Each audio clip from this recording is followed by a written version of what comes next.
Olá, vamos a uma introdução à ótica geométrica.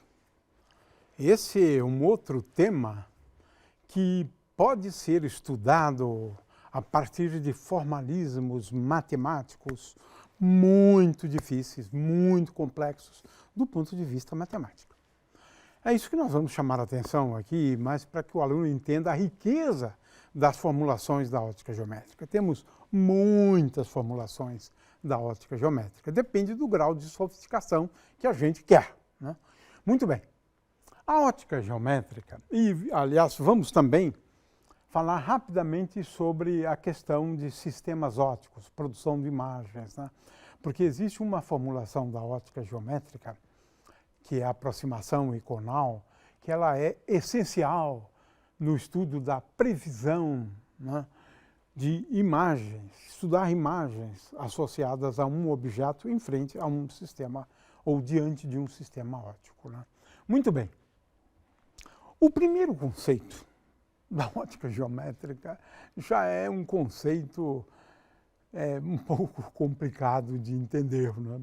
Porque a gente começa com a ideia de raios luminosos, né? É por isso que, às vezes, a ótica geométrica também é conhecida como ótica dos raios, né? Ora, em princípio, um raio luminoso seria representado por uma linha reta e a gente dá aqui um sentido para essa linha reta, né? A gente pode pensar nos raios luminosos como sendo a trajetória de um fóton. Eu prefiro assim, né, para não fazer com que esse conceito seja tão abstrato assim, né? Um raio luminoso como sendo uma curva, né, orientada, onde a gente indica que a direção e o sentido da propagação da luz. Mas a luz é composta por muitos raios luminosos, né? Um número indefinido de raios luminosos, feixes luminosos e assim por exemplo. A gente parte do pressuposto que esses raios luminosos são independentes entre si. E assim a gente adota também a ideia da reversibilidade da luz, ou seja, se ela vai por um caminho e depois volta em algum percurso pelo mesmo caminho, então ela vai voltar por todo o percurso pelo mesmo caminho, né? Muito bem. Agora, a primeira formulação, a mais fácil da ótica geométrica, e ela é interessante porque ela explica alguns fenômenos, sombra, penumbra, imagens da câmara de orifício, por exemplo, na cama mais rudimentar, né? Existe uma série de coisas que a gente pode entender, né, a partir do princípio da propagação retilínea da luz. Mas a luz só se propaga em linha reta em meios homogêneos. O que significa isso? Meios para os quais o índice de refração é sempre o mesmo, ao longo do meio. Ele não depende de forma alguma de ponto a ponto. Porque se depender, aí complicou tudo. Esse é um dos grandes problemas. Se o índice de refração variar de ponto a ponto, qual é a trajetória seguida pela luz? Isso é complicado, né? Então a gente começa com essa ideia aqui, né, que a luz se propaga em linha reta. Se ela vai de A até este ponto aqui, ela vai em linha reta. E se ela vai até o ponto B, desse ponto até o ponto B, ela vai em linha reta. O fato é que poderíamos adotar isso aqui como o princípio da propagação retilínea da luz, mas, claro, que a gente agora só vai conseguir explicar alguns fenômenos, né? Muito bem. Existe uma formulação da ótica geométrica, que é essa, eu vou começar, né, falando dela, que basicamente aborda o conceito de raios luminosos, propagação retilínea da luz, né? E agora 4 leis, 2 leis para reflexão e 2 leis para refração. Essa aqui é a ótica geométrica mais simples possível, né? Descreve alguns fenômenos, sim, descreve, né? Não todos, é claro, mas é uma simplificação. Primeiramente, leis da reflexão. As leis da reflexão estipulam o seguinte: o raio incidente anormal forma um plano. o raio refletido e a normal formam um outro plano. Veja, eu tenho aqui plano de incidência e plano de refração. Dois planos. A primeira lei estipula, né, que o plano de incidência coincide com o plano de reflexão. Ou seja, esses dois planos, na verdade, formam um só. Primeira lei da reflexão. A segunda lei da reflexão estipula, de acordo com essa foto que temos aqui, que o ângulo de incidência é igual ao ângulo de reflexão. O ângulo de incidência é o ângulo formado pelo raio luminoso incidente e a normal à superfície. Então, se ele atinge o ponto P, essa normal é a normal à superfície passando pelo ponto P. E esse aqui é o ângulo de reflexão, R. A primeira lei estipula que esses dois ângulos, então, são iguais. Ângulo de incidência é igual ao ângulo de reflexão. Leis da refração. Duas leis para a refração. A primeira lei da refração estipula que o ângulo de incidência, ou melhor, que o plano de incidência é igual ao plano da luz refratada. Podemos pensar, então, sempre nos dois planos, né, da luz refratada. E agora vamos introduzir dois ângulos. O ângulo θ1, que é o ângulo que forma o raio incidente com a normal, e o ângulo θ2, que é o ângulo que forma o raio refratado com a normal. Quero dizer que esses dois fenômenos, da reflexão e da refração, podem acontecer concomitantemente, né? Muito bem, e agora vamos então à segunda lei, que é a famosa lei de Snell-Descartes, que estabelece uma relação entre o índice de refração do meio 1, N1, vezes seno de θ1. θ1 é o ângulo de incidência agora. Então, N1 vezes seno de θ1 é igual a N2 vezes seno de θ2. Muito bem. Essas leis todas são leis empíricas, tá? E agora, a questão é como é que a gente pode formular, né, as leis a partir, né, de primeiros princípios, isso mesmo. Por exemplo, estudando o comportamento de ondas, incidindo sobre a interface entre os dois meios. Ou, na teoria corpuscular, né, se ela é composta por corpúsculos, eu, em princípio, poderia explicar essas leis. Sim, Newton explicava as duas leis. Como? A primeira lei, né, é claro que a lei da reflexão é mais fácil por conta da questão da conservação de uma componente, né, do momento, né?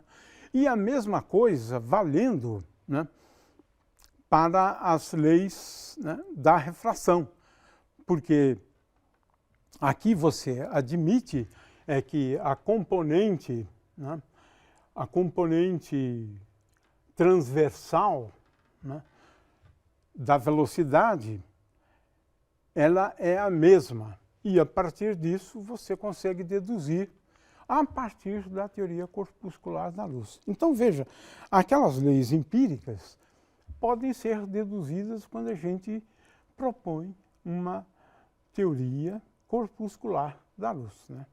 Muito bem. Mas tem uma outra teoria fantástica aqui, né? É baseada no tempo mínimo.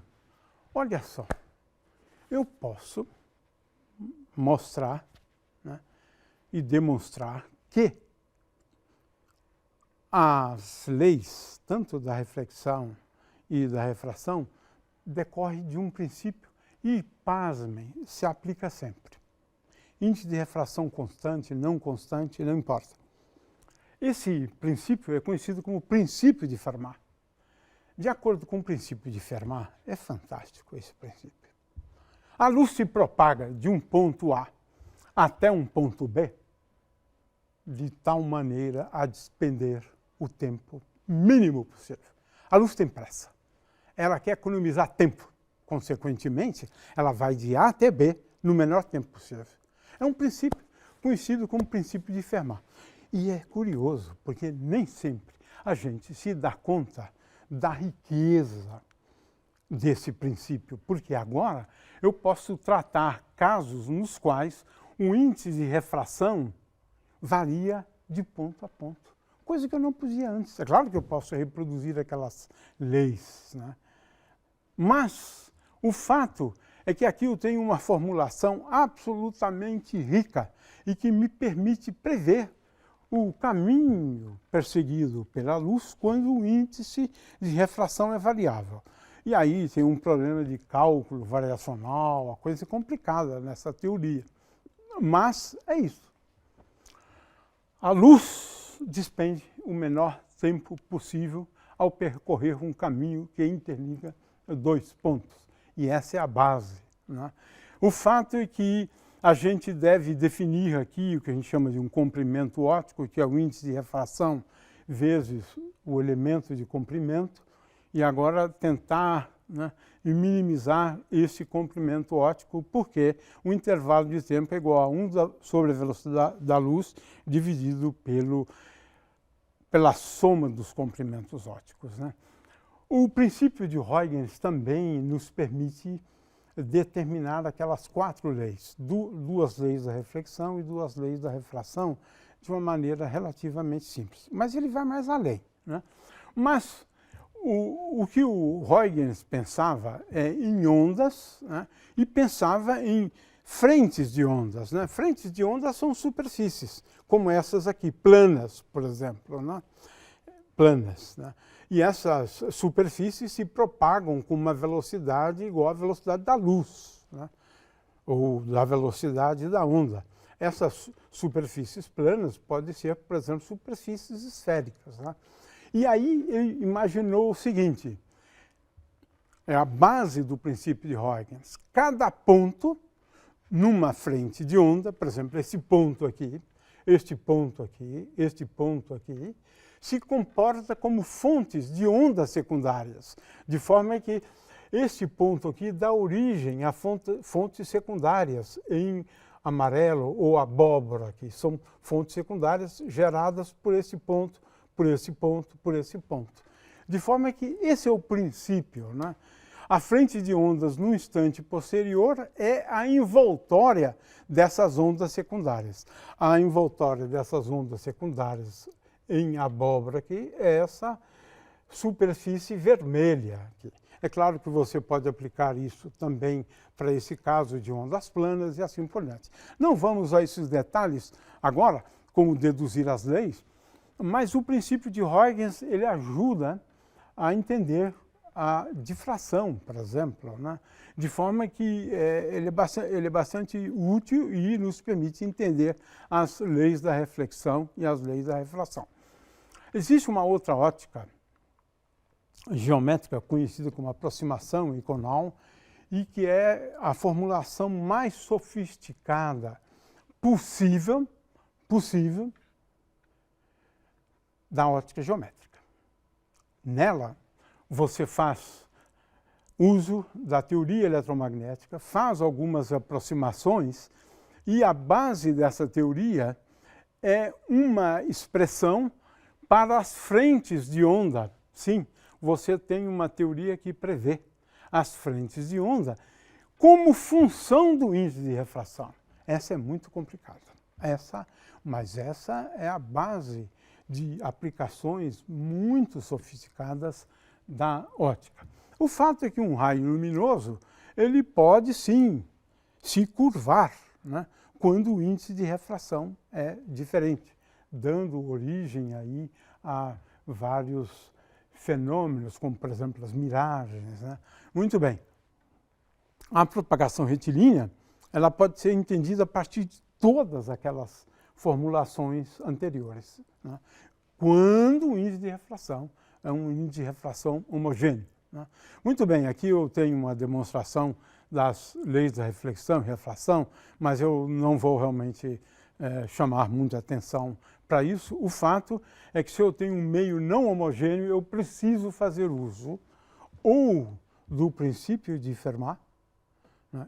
Também não é fácil, né? Porque eu tenho equações complicadas, ou da ótica geométrica no contexto da aproximação iconal, né? Bom, vamos agora só fazer alguns comentários sobre formação de imagens, né? Ela tem grandes aplicações, né? Como sabemos, nos instrumentos ópticos todos, né?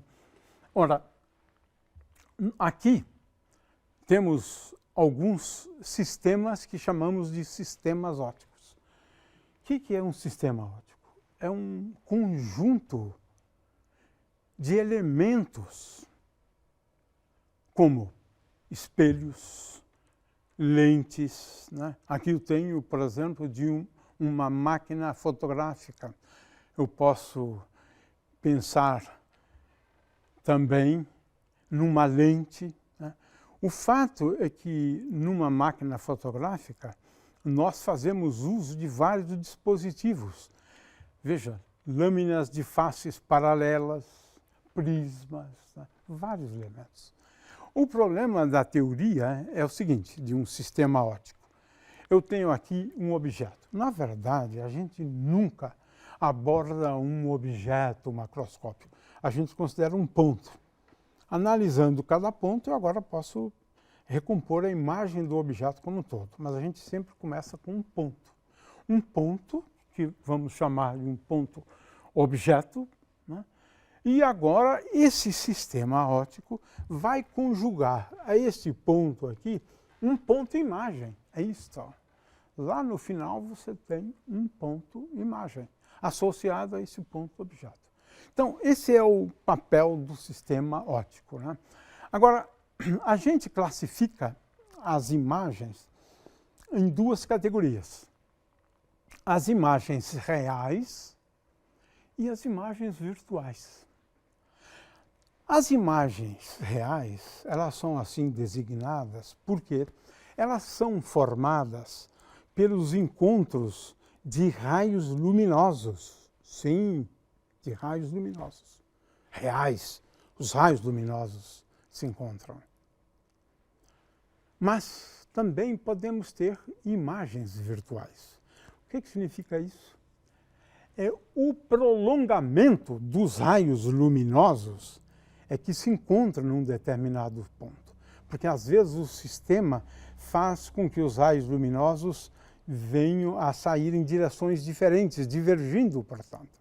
Mas o encontro do prolongamento dos raios luminosos, e ali temos a imagem, é só um prolongamento, portanto, virtual, porque não corresponde aos raios luminosos. É o prolongamento dos raios luminosos. Então, temos aqui imagens, né, que são imagens reais, né, e imagens virtuais. Por exemplo, neste caso, veja que a imagem ela resulta do prolongamento desse raio verde, que saiu do espelho, e desse raio azul, que foi refletido pela superfície do espelho.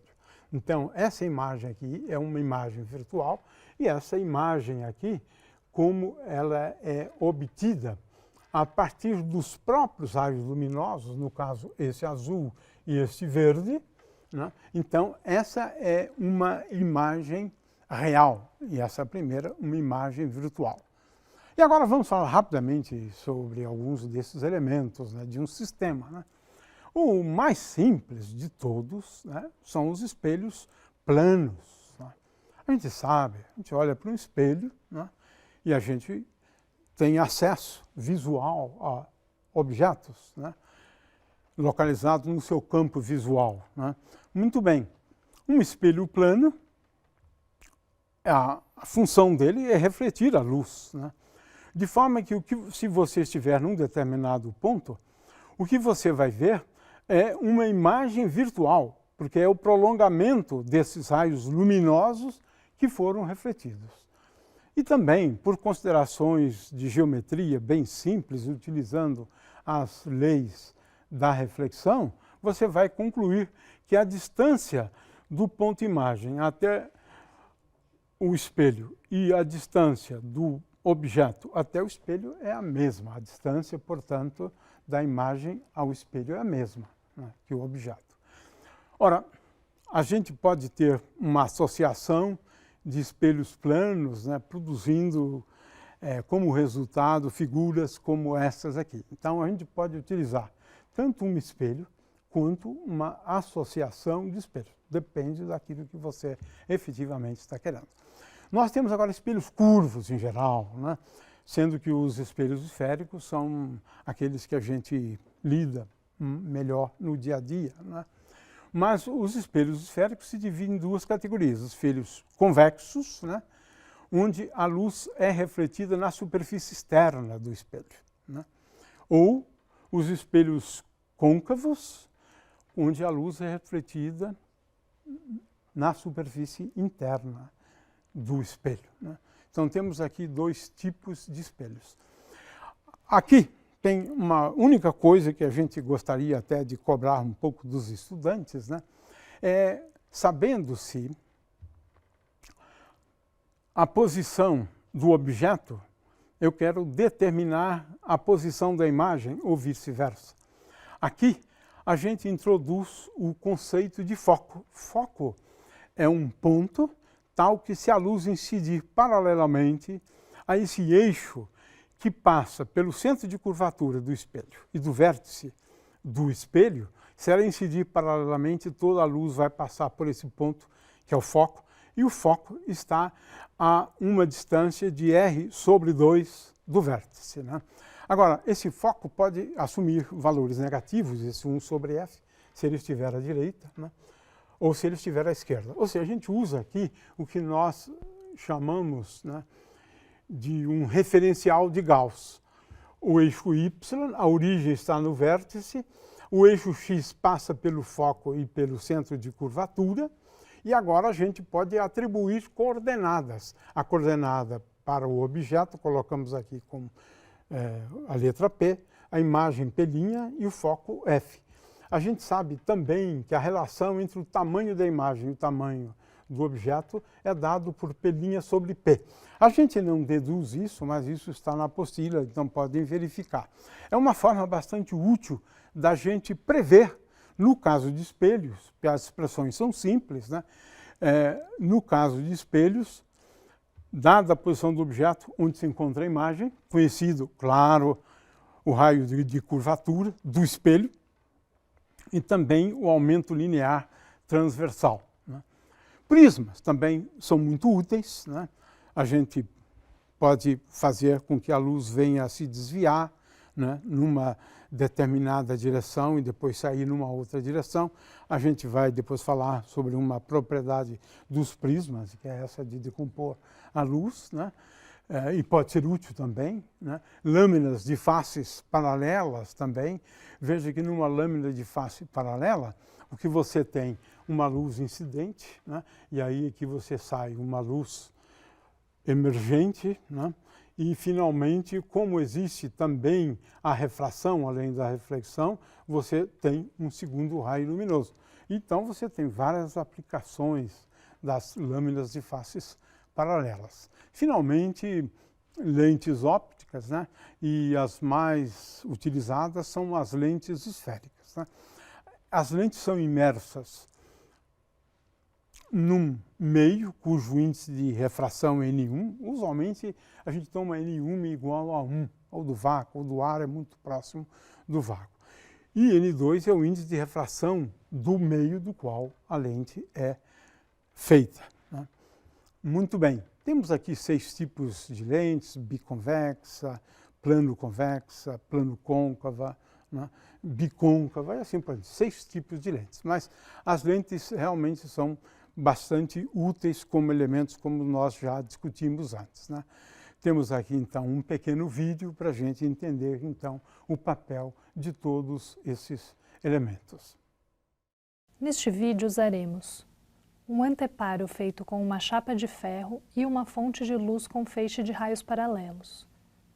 Também usaremos uma folha de papel sulfite, perfis de lentes de acrílico de formatos variados, um bloco de acrílico e um espelho de plástico maleável. Começaremos fixando o perfil de um espelho na placa.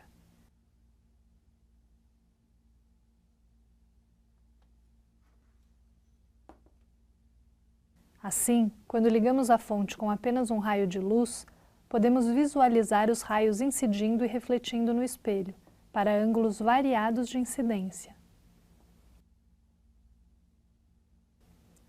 Este perfil de espelho também tem uma propriedade maleável que permite que ele fique curvo. Como ele é feito de um plástico fino, podemos torcê-lo e ajustá-lo e fixá-lo com a ajuda de parafusos. Assim, podemos exemplificar os reflexos num espelho côncavo.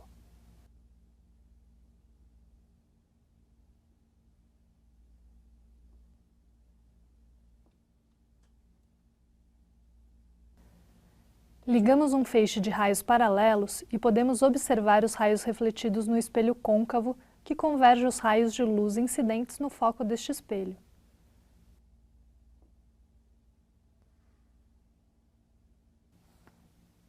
Torcendo o plástico no lado inverso, podemos transformá-lo num espelho convexo, que diverge os raios incidentes. Neste caso, não há formação de um foco real, como podemos observar.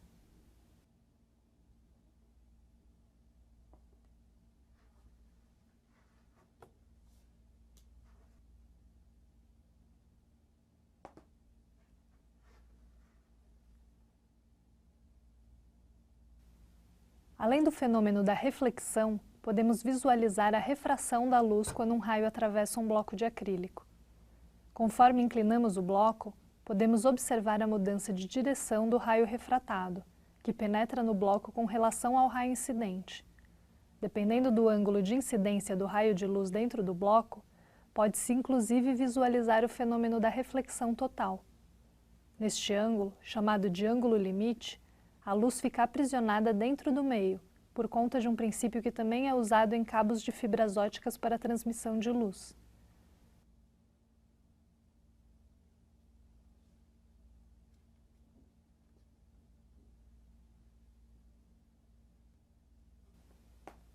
Por meio do fenômeno da refração da luz, pode-se utilizar as lentes para desviar a trajetória da luz.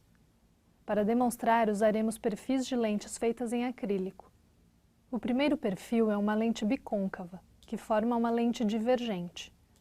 Por causa do seu formato, os raios de luz são desviados em direções variadas, dependendo do ponto de incidência. No centro da lente, como a incidência é normal à superfície, o raio de luz praticamente não sofre desvio ao ser refratado. Porém, nas extremidades, a luz incide de forma inclinada, sofrendo grande desvio ao ser refratado. O segundo perfil de acrílico é uma lente biconvexa, que forma uma lente convergente. Da mesma forma, o raio de luz que incide no meio da lente praticamente não sofre desvio por causa da incidência quase normal à superfície. Diferente do que acontece quando o raio de luz incide nas extremidades. Este tipo de lente é chamada de convergente, pois converge os raios de luz num ponto chamado de foco. Finalmente, podemos juntar dois perfis de lentes, uma convergente e uma divergente, de modo que, ao serem colocadas juntas, formem um bloco com faces paralelas.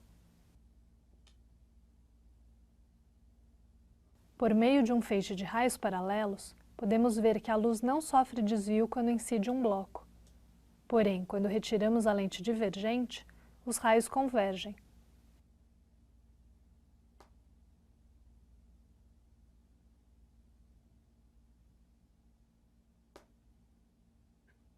Já sem a lente convergente, os raios divergem.